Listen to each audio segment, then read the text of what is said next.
Bonjour à tous, j'espère que vous allez bien. Moi, je vais super bien par la grâce de Dieu. Bon, j'ai essayé de faire un direct là tout à l'heure, mais comme on le dit très souvent, l'homme a créé la machine, mais certaines fois la machine a dessus l'homme. Dans mon direct, la machine n'a pas voulu fonctionner.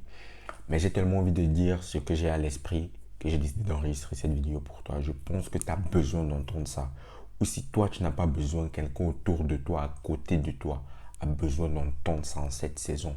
Donc n'hésite pas à partager et à taguer des amis avant même d'écouter ce que j'ai à dire. Je suis convaincu que quelqu'un sera béni par ce message. Pour ceux qui me suivent, vous savez que dans mon groupe, le GEC Jeune épanoui en Christ, nous travaillons présentement sur le thème allons de l'autre bord. Depuis novembre, le Seigneur nous a dit allons de l'autre bord. Vous connaissez certainement cette chanson. Il n'a pas dit que tu coulerais, il n'a pas dit que tu sombrerais, il a dit allons de l'autre bord. Quand j'ai reçu cette parole, j'ai chanté cette chanson bien évidemment, mais je ne savais pas jusqu'où cela était profond, jusqu'où aller de l'autre bord pouvait faire appel au renoncement, à l'abandon. C'est facile de dire de bouche, mais très souvent c'est difficile de renoncer, d'abandonner pour recommencer. Et le Seigneur, il a partagé avec nous l'histoire de la femme de Lot qui n'a pas réussi à aller à l'autre bord tellement elle était restée mariée à Sodome, attachée à ce qu'elle avait bâti, au point où elle n'a pas exécuté l'instruction qui était aller à la montagne sans vous retenir. Elle s'est retenue à mi-chemin. Elle a été transformée en statue de sel. Et là, le Saint-Esprit m'a dit, chaque fois que je te donne une instruction et que tu ne vas pas jusqu'au bout, tu t'arrêtes en chemin, tu fais ce que tu veux, tu fais comme tu veux, il y a une partie de toi. Ou alors, il y a une partie, il y a quelque chose que tu vas perdre. Il y aura une partie de toi qui va mourir. J'ai partagé ça sur mes différents réseaux. Vous pouvez aller checker l'histoire. Je ne vais pas la raconter ici à nouveau. Mais ce soir, j'aimerais qu'on parle de destinée. Et j'aimerais qu'on parle d'accomplissement de destinée. Ce pourquoi nous sommes là. Pourquoi nous sommes sur Terre. Pour accomplir nos destinées, il y a beaucoup de choses qu'on nous dit qui sont vraies. Et d'autres, bon, on peut les mettre entre guillemets. Mais l'un des éléments que je vais partager aujourd'hui n'est pas très souvent dit. C'est que pour réussir ta destinée, certaines fois tu seras appelé à fuir. Le salut se trouve aussi dans la fuite. Dans le thème de ma vidéo, c'est le salut se trouve dans la fuite. Ou encore la réussite de ta destinée va t'amener à fuir. Ou tout simplement de manière basique, pour réussir et accomplir ta destinée, tu seras amené à fuir.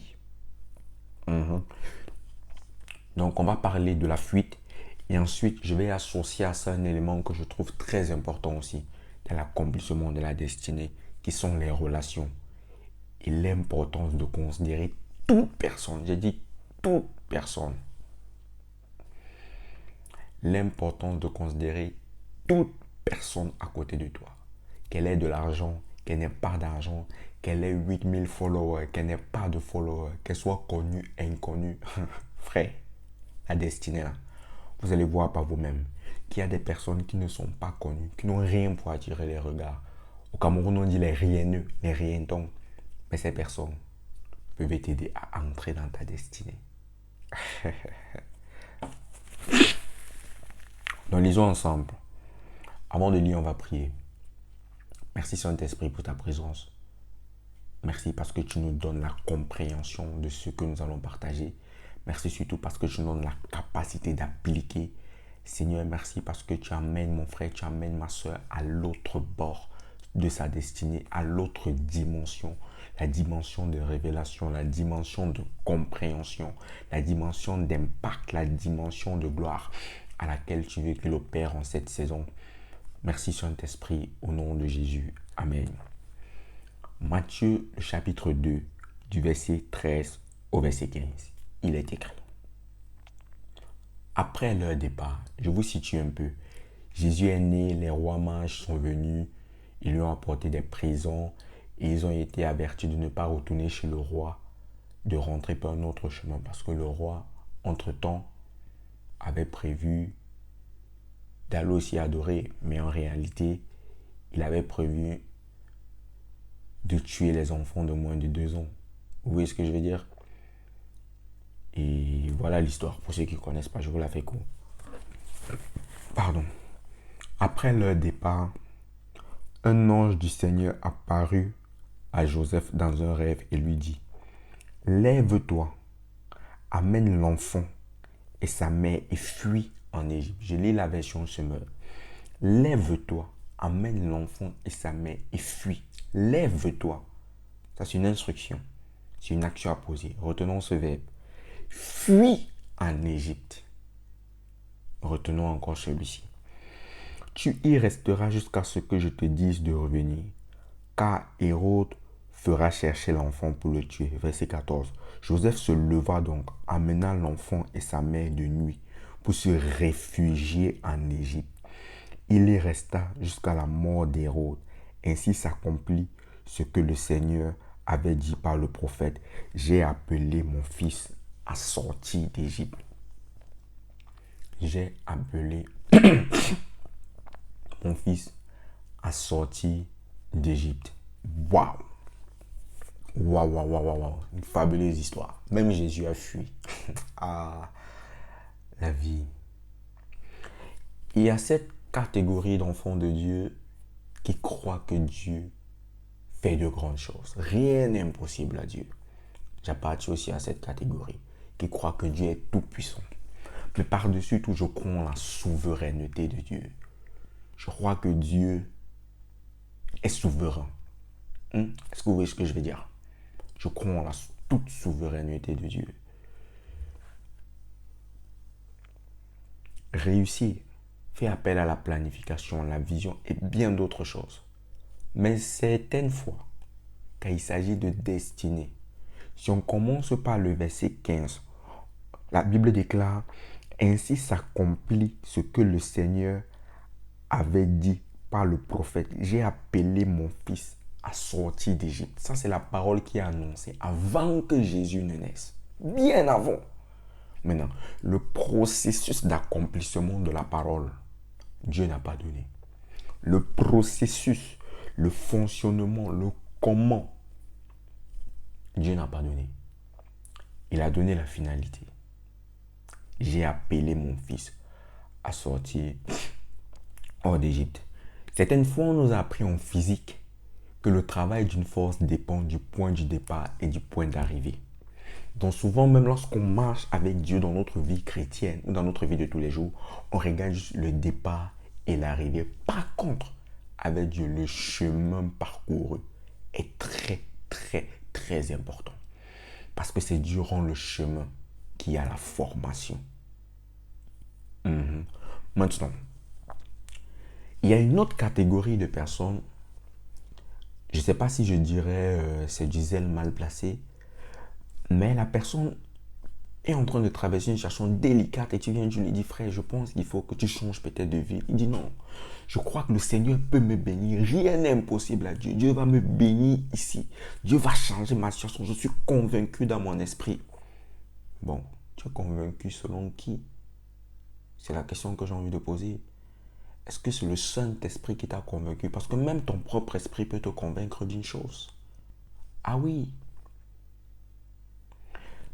Écoutons un peu une partie de ma vie. J'aime pas trop parler de moi, bien que certaines personnes me disent de le faire un peu plus. Lorsque je vivais en Allemagne, j'ai appris beaucoup de choses dans ce pays. La personne que je suis en train de devenir a été bâtie dans ce pays. L'homme spirituel que je suis, c'est ce pays qui a façonné ma compréhension de Dieu. À travers tout ce que j'ai vécu dans ce pays, toutes les difficultés à outrance par lesquelles je suis passé m'ont permis de voir Dieu et de comprendre certaines choses. C'était difficile en Allemagne, il y a eu des hauts et des bas, des très très bas même, des sous-bas même, le sous-sol. Mais malgré ça, Dieu était présent. Lorsque je suis arrivé en Allemagne, le Seigneur m'avait dit, Yves, tu feras 2 ans en Allemagne. Exactement 2 ans. Et après, tu changeras de pays. 2 ans. C'est ce que le Seigneur m'avait dit. Quand je suis arrivé en Allemagne. j'ai vécu en Allemagne. J'ai fait plus de 2 ans. Et l'alerte a commencé à sonner. L'alerte. Change de pays. Mais j'avais oublié la parole initiale. Le Seigneur m'a dit clairement, mon père spirituel m'appelle, me dit, Yves, va t'installer en France. J'ai dit non. Pourquoi? Je suis pas en France, pourquoi? Pourquoi je suis pas en France? En France, il n'y a pas d'argent. Il n'y a pas d'argent. C'est ce qu'on pense quand on vient en Allemagne. On se dit, ouais, nous sommes dans la première puissance économique de l'Europe. Ici, il y a l'argent, il y a le travail. En France, il n'y a pas. Je me dis, non, non, non, non. Moi, je vais aller au Canada. Je postule pour une bourse. En moins de 3 jours, ma bourse est sortie. Quand ma bourse est sortie, en moins de 7 jours maximum, je ne me rappelle plus exactement, mais ça ne fait pas fait une semaine. Je me suis assis, j'ai regardé l'affaire, j'ai dit non. C'est trop vite sorti pour que ce soit Dieu. Si je pars au Canada, je vais souffrir. Il faudrait mieux pas en France. Jusque-là, c'est dans ma tête. Jusqu'à ce que j'ai fait un rêve. Dans le rêve, on m'avait rapatrié. Ce sont les choses que je ne dis pas sur votre voix. Mais pour que vous compreniez, dans le rêve, on me rapatriait. Je me suis levé, j'ai appelé mon père spirituel, je lui ai dit, je pars en France. J'ai fui l'Allemagne. Maintenant, quand je dis le salut se trouve dans la fuite, il faut comprendre que lorsqu'on fuit, on ne dit pas au revoir. Lorsqu'on fuit, on n'a en réalité pas le temps de se préparer. On va à la hâte. On laisse des choses auxquelles on est attaché. On oublie ce qu'on a bâti. On n'a pas le temps de dire au revoir. Ce qui est important, c'est de fuir. Tu me diras, je fuis quoi? Je fuis qui? Frère, Dieu ne va pas t'expliquer pourquoi, comment, du pourquoi. Ce qu'il te dit, c'est fuir. Point final. Souvent, lorsqu'on veut fuir, on veut un peu, on veut bien déménager, on veut que ça se passe bien, on ne veut pas qu'il y ait des problèmes. Frère, quand tu fuis, il y aura le bavardage. Quand tu fuis, il y aura les problèmes. Ça peut arriver que tu vas même fuir, on va te poursuivre. Le salut se trouve dans la fuite. Je ne sais pas ce par quoi tu passes, mais pour sauver ta vie et ta destinée, il faudra fuir. Laisse les raisonnements du genre, non, je suis convaincu que Dieu peut me sauver. Frère, il peut. Mais le moyen qu'il décide d'employer à l'instant T, c'est que tu fuis. C'est le moyen. Mais souvent, nous, les enfants de Dieu, nous sommes souvent très fiers. Et on se dit, non, si je fuis, on va penser quoi? Que mon Dieu n'est pas capable. Ton Dieu est capable. Même pour Jésus, là. Il était capable d'échanger le cœur des rois. La Bible déclare qu'il tient les cœurs des rois dans ses mains. Il incline partout où il veut comme un courant d'eau. Proverbe 21. Mais il a dit à Joseph, fuis. Lorsqu'il y a une parole prophétique sur ta vie, lorsqu'il y a un appel, pas l'appel ministériel, mais l'appel à accomplir quelque chose, une destinée, tu seras appelé, et des fois, pour sauver cette destinée. Parce qu'en fait, il faut comprendre que ce n'est pas seulement ta vie que tu sauves. Tu sauves des générations en toi. Tu sauves ta destinée, tu sauves le rêve de Dieu. Par la fuite. Calebra Yamai, les Kodobragadia, les Smuramante, les Framiches. Tu seras appelé à fuir. Frère, même Moïse a fui. C'était mauvais. Ah, Jésus. Pour sauver sa vie. Parce qu'il pensait bien faire en tuant l'Égyptien. Ça s'est retourné contre lui. Il a fui.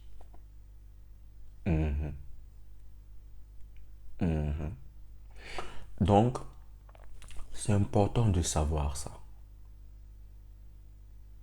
Dieu, c'est un stratège. Il voit loin.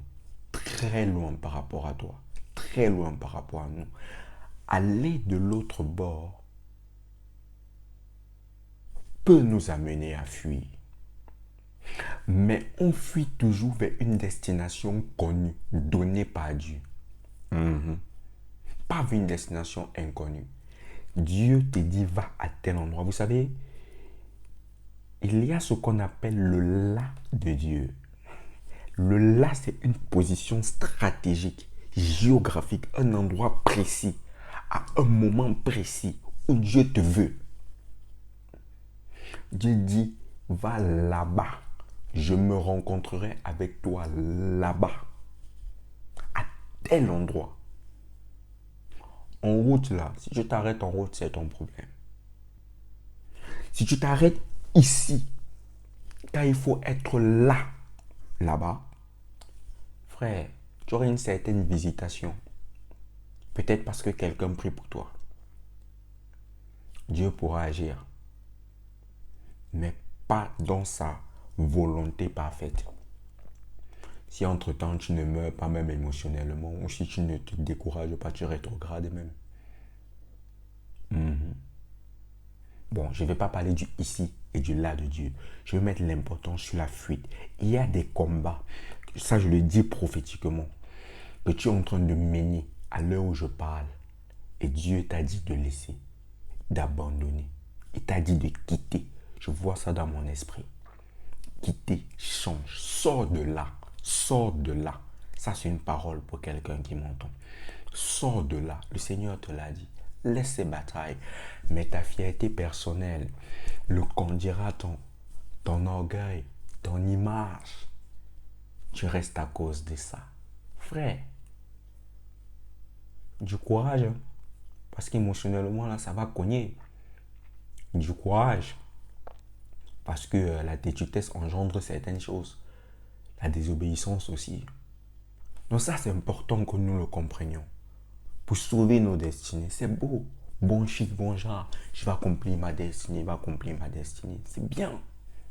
Mais dans le processus d'accomplissement, s'il y a une parole prophétique qui a été annoncée, certaines fois, des méthodes que tu n'as pas imaginées, c'est par là que Dieu va te faire passer. Mais malgré ça, Dieu demeure tout puissant. Donc ça, c'est le petit truc. Je ne veux pas faire tout un enseignement dessus sur la fuite. Mais je sais par expérience que pour accomplir sa destinée, en fonction de la destinée que Dieu t'a donnée, tu pourrais être appelé à fuir. Vous savez, ce que je dis est tellement fort que je connais l'histoire d'un homme de Dieu qui vivait dans un pays, je vais taire le nom, c'est une histoire vraie. Dans ce pays-là, il était marié. Sa femme n'arrivait pas à accoucher. Elle n'avait jamais accouché. Les années passaient, ça passait, ça passait, ça passait, ça passait, ça passait. Ils ont eu un souci, ils ont fui dans un autre pays. Ils ne sont pas partis, ils ont fui dans un autre pays. À peine arrivé dans ce pays-là, sa femme a accouché. Frère, il y a des bénédictions que tu ne vas jamais recevoir physiquement à cause de là où tu es. Je n'invente pas, hein. Je t'ai dit seulement. Il y a des bénédictions que pour que tu les vives, c'est quand tu vas fuir que tu vas les vivre. Ne fais pas comme la femme de l'autre. L'autre a fui. C'était mauvais. Ne te retourne pas. Ne considère pas ce que tu as bâti plus que la gloire à venir. Non, non, non, non. La Bible déclare que la gloire de la seconde maison sera plus grande. Ne considère pas les victoires ou alors les trophées que tu as accumulés, que tu laisses dans ton dos. Regarde à la gloire à venir. Regarde devant et regarde à l'Éternel. Ça, c'est ce qui m'a donné de fuir. Tu vas connaître les difficultés quand tu vas fuir. Tu auras faim. Tu vas vivre le manque, le rejet. Oui, tu vas vivre ça. Ça fait partie de l'histoire. Mais la bonne nouvelle, c'est que dans ça, la main de l'Éternel sera avec toi. La main de l'Éternel va t'accompagner. Et Dieu te frayera un chemin là où il n'y a pas de chemin. Et Dieu se rassurera de te bâtir une maison stable en Israël. Et une saison de stabilité qui arrive dans la vie de quelqu'un. Et nous sommes dans une saison de stabilité. Le bord auquel Dieu nous appelle, c'est le bord de la stabilité. Mais il faut fuir. Et quand on fuit, on abandonne. Dans la fuite, on abandonne. On fuit léger. Ne te charge pas pour fuir. Non. On fuit léger. Pour pouvoir courir. On fuit facilement. Si Dieu te demande de fuir, c'est que tu as les capacités physiques pour fuir. Et même si tu n'as pas les capacités physiques et qu'il te demande de fuir, c'est que lui, il a les capacités pour t'amener à fuir. Aussi, dans les deux cas, il demeure souverain. Il sera avec toi à ton départ et à ton arrivée. Et l'Éternel pourvoira pour toi. Donc frère, c'est vrai ce que je te dis. Par expérience, j'ai fui. Je préfère m'arrêter à ça pour l'instant. Je ne suis pas encore à l'aise de parler d'autre chose que j'ai vécu. Donc ça, c'est la première chose. Mais pendant que tu fuis, je vous ai dit, tu ne fuis pas vers un lieu inconnu. Tu fuis vers un lieu précis que Dieu t'a donné, vers le là-bas. Et quand Dieu te dit fuis, il te dit va là-bas parce que tu fuis avec instruction. Tu ne fuis pas comme ça, non, non, non. Tu fuis avec instruction. Tu sais ce que tu fais. Les gens vont te prendre pour un fou. Les gens vont croire beaucoup de choses. Je me rappelle, j'ai une de mes mères. Ça, c'était un certain manque de sagesse de ma part. Quand je lui ai dit je quittais l'Allemagne, elle a été triste. Elle me dit, Yves, avec tout ce que tu as bâti, avec tout ce que tu as déjà, tu vas aller recommencer à zéro dans un autre pays. Elle m'a dit, tu n'es pas comme les autres enfants. Tu es allé très vite dans ta vie. Avec tout ce qu'on te voit faire, tu fais, on voit. Ça m'a attristé. Ça m'a retardé. Heureusement, de quelques jours, ce que je viens de dire, c'est cette conversation. Quand on fuit, frère, on fuit. On ne dit pas qu'on fuit.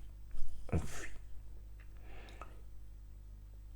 Et ça paraîtra fou pour celui qui veut raisonner. Mais la foi est une folie pour celui qui raisonne. Donc, c'est ça. Maintenant, je veux qu'on regarde quelque chose de très fort. Parce que lorsqu'on fuit vers un lieu, il y a un processus, il y a un temps d'adaptation. Tu arrives, tu t'adaptes, tu comprends le fonctionnement du lieu où Dieu t'appelle. Tu comprends pourquoi il t'appelle, il te donne des instructions, il te dit fais ci, fais ci, fais ci. Il te dit fais beaucoup de choses afin que tu puisses bâtir l'édifice de ta destinée. Mais j'aimerais qu'on regarde quelque chose ensemble dans Matthieu 7.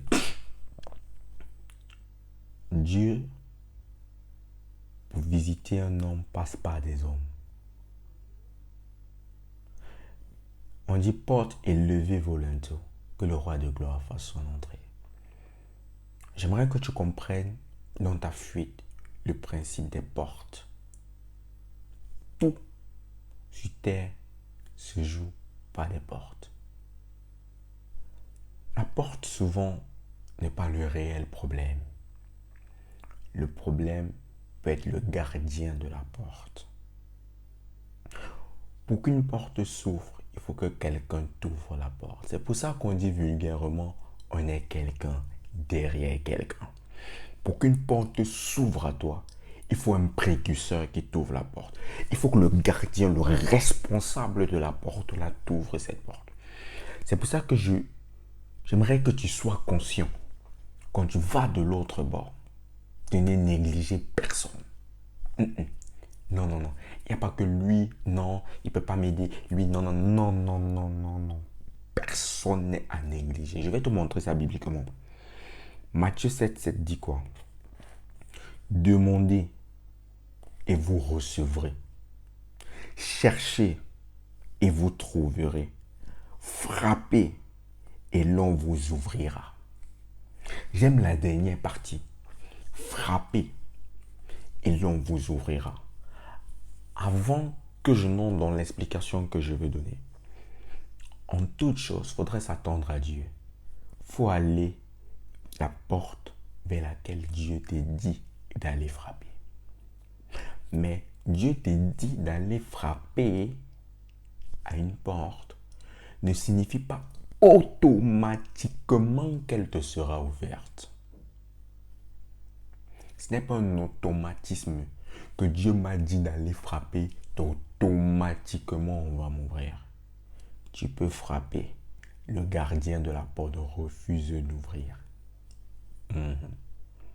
Mais la bonne nouvelle, c'est que Dieu a déposé. Il dit, je mettrai sur ton épaule la clé de la maison de David. Tu ouvriras et personne ne fermera. Je te donne ce verset pour que tu sois conscient que si un homme refuse de t'ouvrir une porte, il ne t'a pas limité en fait. Parce que Dieu a la clé de toutes les portes. Dieu t'enverra toujours une porte à laquelle toquer. Et Dieu se trouvera pour toi toujours un gardien qui va t'ouvrir la porte. Mais j'aimerais que nous gardions cela à l'esprit. C'est que frappez et l'on vous ouvrira. Lorsque tu fuis, ce qui se passe, c'est que souvent on est un peu traumatisé, on est frustré, on se renferme, on a peur. Et on vit comme en autarcie, refermé sur soi-même. Quand je suis arrivé en France, j'étais traumatisé. Déjà, je m'étais brûlé, j'avais perdu mes boulots, j'avais perdu assez d'argent dans mes soins. Mes études étaient tombées à l'eau aussi.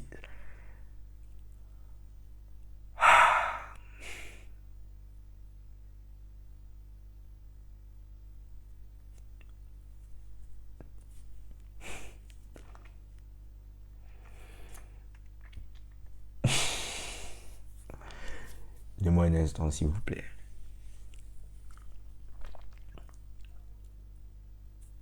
C'était simplement incroyable. On a peur de tout le monde. On a peur des gens. On se protège, on se méfie. Et on est souvent attiré par ce qui brille. Vous savez, lorsqu'on fuit et que on vient d'un niveau où on est descendu. Donc, on avait un certain niveau de vie, on avait atteint un certain niveau et la fuite nous a menés à descendre. Dans le processus de fuite, Dieu nous a brisé, notre personne, on a shifté vers le bas. Notre subconscient est encore à l'état où on était en haut. On n'est pas encore conscient. Le gars n'a pas encore l'information que on est descendu. Ce qui fait que facilement par identification, on va vers ce qu'on avait l'habitude de faire.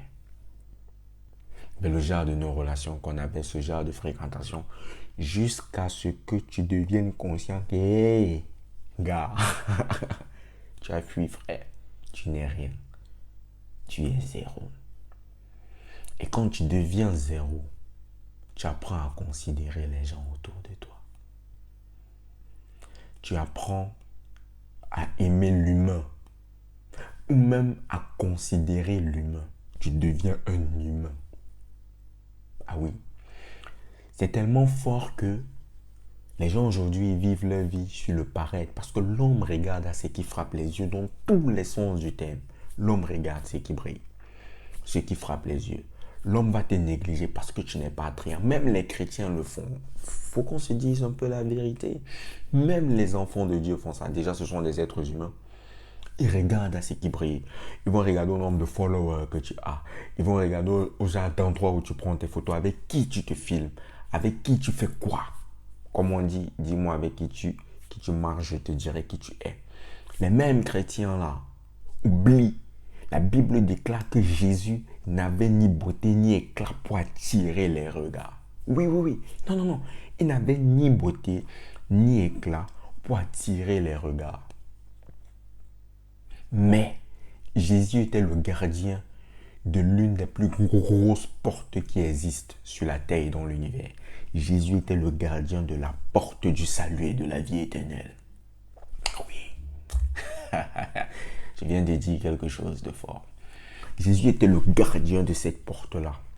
La porte par laquelle pour avoir accès à Dieu, il faut passer. La porte par laquelle je suis passé. Si tu es enfant de Dieu, tu es passé par là. Mais il n'avait ni éclat, ni beauté pour attirer nos regards. Et ceux qui ont eu la grâce de voir Jésus certaines fois lorsque Jésus t'apparaît en vision, il ne brille pas.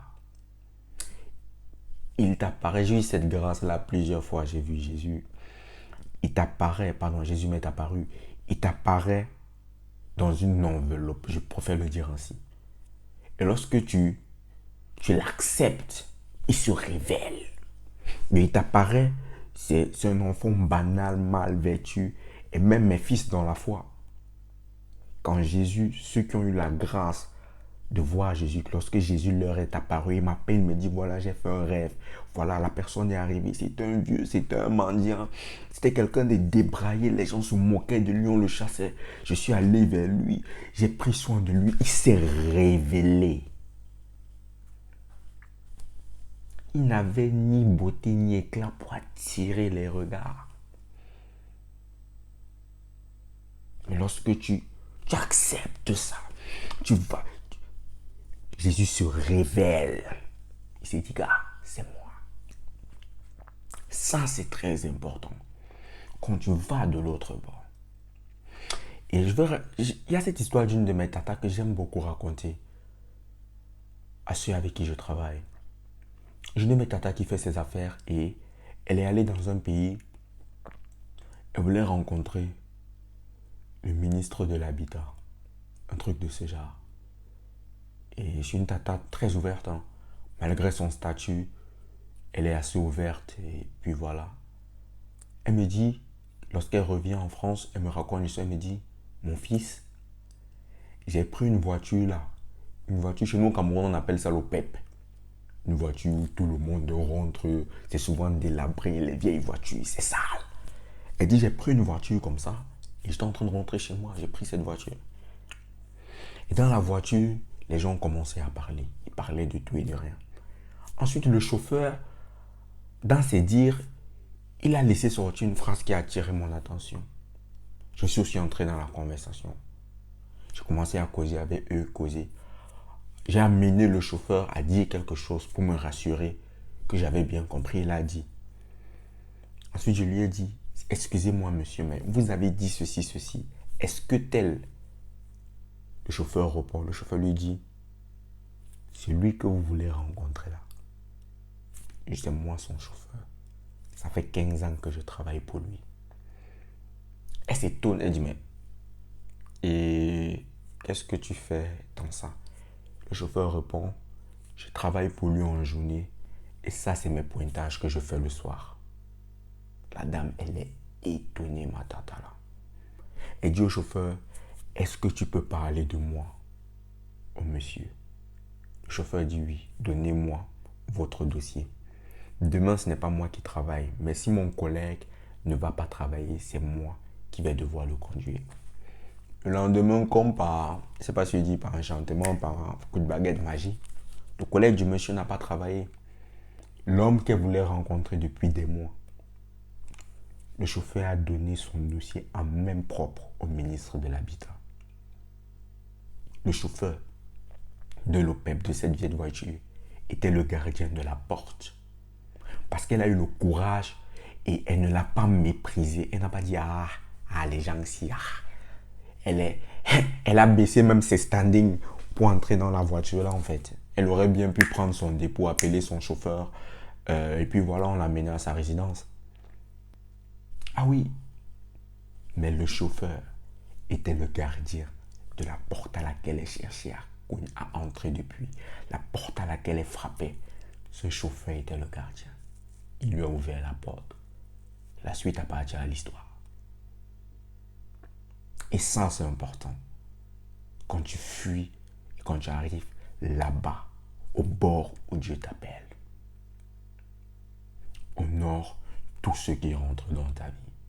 Respecte tous, qu'ils soient connus, qu'ils ne soient pas connus. Aujourd'hui, avec l'ère des réseaux sociaux, qu'il ait 8000 abonnés, 100 000 abonnés ou pas. N'oublie pas que Dieu utilise les choses viles pour confondre les sages. Dieu prend de la poussière pour faire asseoir à table avec les rois. Dieu n'est pas dans les ceux qui brillent. Mais Dieu, c'est celui qui fait briller. Donc, voilà. Waouh. 35 minutes. C'était le petit message que j'avais pour nous ce soir. Et c'est ça.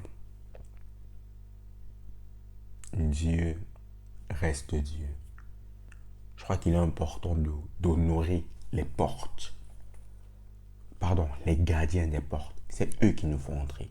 C'est pour ça qu'on dit on est quelqu'un derrière quelqu'un. Il t'ouvre la porte, tu rentres. N'oublie pas, Jésus n'avait rien, ni beauté, ni éclat pour attirer les regards. Mais il était le gardien de la plus grande porte que le monde ait connue. La porte du salut et de la vie éternelle.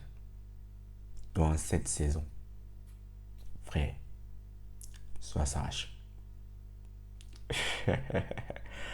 On va terminer par une petite prière. Waouh, mon appareil m'a mis à décharger. Ça va me permettre de terminer par la grâce de Dieu. Merci Seigneur pour cet enseignement. Merci pour la grâce de l'écouter. Saint-Esprit de Dieu, je prie que tu nous accordes la compréhension au nom de Jésus.